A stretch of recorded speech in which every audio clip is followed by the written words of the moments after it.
Greetings everyone, Slizzle466 here, and in today's video we're looking at some of the best decks to climb with in Wild for this month of February 2020. Now, I should mention that these decks are not listed in any particular order, and the lists that I've chosen are lists that are unique, maybe a little bit different, and sometimes made by friends of mine, supporters of the stream and the YouTube channel. So, first off, we start with the Google Daniels Cube Warlock, and this is a bit of a different take on the list than you typically see. It has dragons. So we have Swamp Dragon Egg, 1 mana 0/3, Death Rattle, add a random dragon to your hand. We have Nether Breath. This is seeing success in Even Warlock. Even Warlock has introduced a couple dragons in the mix, so this is a really nice card to have in a dragon-based Warlock deck. We've got Bad Luck Albatross, which really helps you against Reno decks and other slower decks. We've got the Crazed Netherwing. This is essentially a 5 mana 5/5 Battlecry play a Hellfire, because you're typically always holding a dragon. You've got your Zeraku the Warped. This is an amazing card in Warlock. Big body.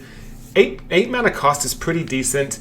Your hero takes damage quite a lot, especially as a Warlock player, and so you get a lot of free 6/6 Nether Drakes on the board. So just a really nice take on Cube Lock that you might want to give a try. Next up, we have Memnarch's Reno Dragon Quest Mage. This specific take of Reno Mage has been taking the meta by storm on multiple servers. It's a list that I particularly enjoy very much, and you'll notice that there is a new card that has been introduced in here. We have Sky General Crag, 4 mana 2/3 pirate with taunt, Battlecry. If you've played a quest this game, summon a 4/2 parrot with rush. Now, there are no other pirates in this list, but just alone this card is very powerful. This helps you trade against a Totem Golem, for example. It helps you trade against a Flame Waker if you're up against a regular Quest Mage. It's just a very good value-oriented card. And for those of you that are unfamiliar with the Reno Quest Mage, how it works, essentially what you do is you try and complete your quest as quickly as possible, and then hopefully by turn 9 you can play your Time Warp for 5 mana, get an extra turn, play your Archmage Vargoth, get a second extra turn. And as long as you have some of your giants, maybe some 0 mana dragons off Dragon Queen Alexstrasza, or just regular Alexstrasza to knock your opponent down to 15, you can get lethal over those 3 turns. Speaking of regular Quest Mage, we have Zetas Quest Mage. So this is, again, really nice take on Quest Mage. This is probably the best version that you're ever going to find. You will notice that it is not running the Licensed Adventurer, because you're not really, in this specific build of Quest Mage, you're not looking at finishing your quest really fast. I mean, you are, but the coin's not going to help you very much. You want to draw through your deck really fast, and that's why this deck is running Stargazer Luna, it's running research projects. It's not just about completing the quest fast, it's about completing it fast and drawing everything you need. Mentalistic's Even Shaman. This is a list that he took to top 10 Legend on the Americas server. He's currently working on hitting Legend with it on the EU server. This is the totem-based build that we're seeing a lot of players take to high ranks.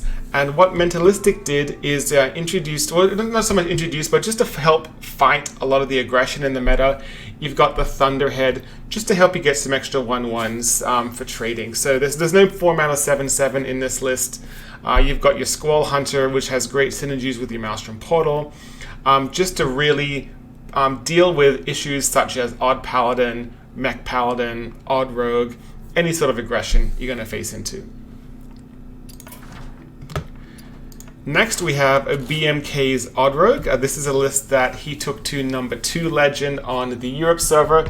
It's a pretty ordinary list. Some cards that I personally find a little bit interesting that I don't normally see are the Deadly Poison.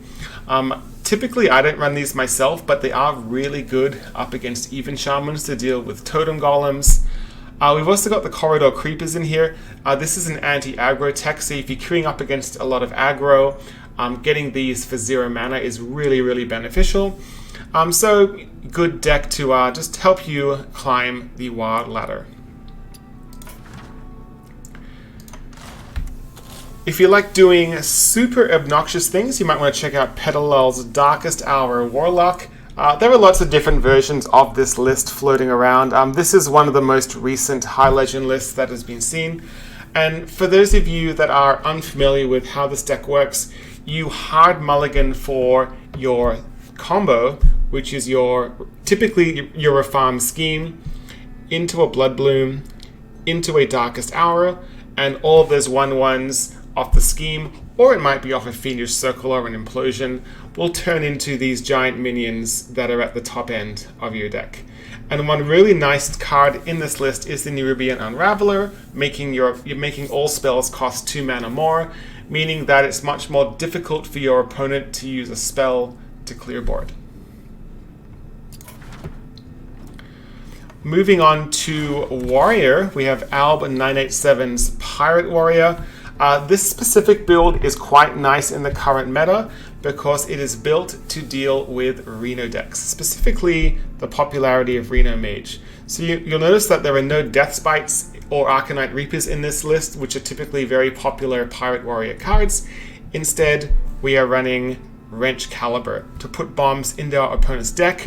1, disabling Reno cards, but 2, if the bomb is drawn on their opponent's turn, and they're a mage, the ice block doesn't count because the ice block can only trigger on the opponent's turn.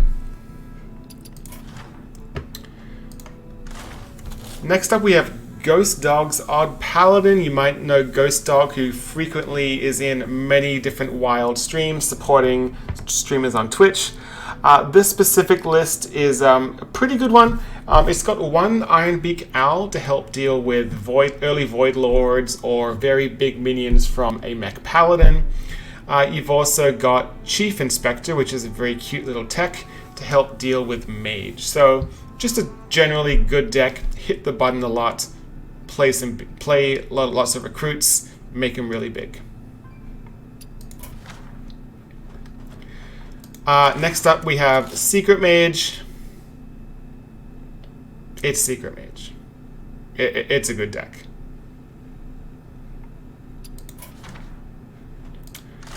Mech Handbuff Paladin. Also, pretty good deck. Not much to say here.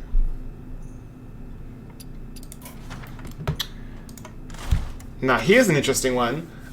Daniel and the Rotted Zombies Mechathune Warlock. So they have found a way to accelerate your combo a little bit faster, courtesy of Dole Master Dorian. So essentially what you do is you have all of your combo in hand, but maybe you haven't played your Emperor to get that Emperor tick. In fact, this list doesn't even run Emperor Thaurissan. So essentially what you do with this list is you draw through your deck really, really fast, and then when you are in fatigue, you can play your Plot Twist, throw your hand into your deck, draw it all at a very cheap cost, and then because of Dole Master Dorian, basically you get a 1/1 Mechathune on your board and you win the video game.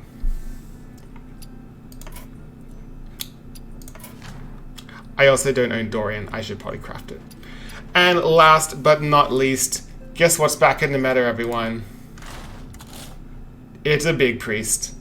Yeah, Big Priest is back. Yeah. This is Concerned Mum's list. He had some ridiculous win rate to Legend with the specific list. Some cards that we typically haven't seen in Big Priest lists in the past. You've got Penance just to help you with some removal, some nice little bit of a heal. You've got Breath of the Infinite. We don't even care if we have a dragon. This deck runs no dragons, but just a 3 mana almost, consecrate in a way is really, really good. You don't care about your own board. You've got your Master Spell to help you against the Mech Paladins and the Void Lords that are floating around. And just super high value list. If you want to be a little bit degenerate, this might be the list for you. So all of these lists that you see, you'll find the deck codes in the description below.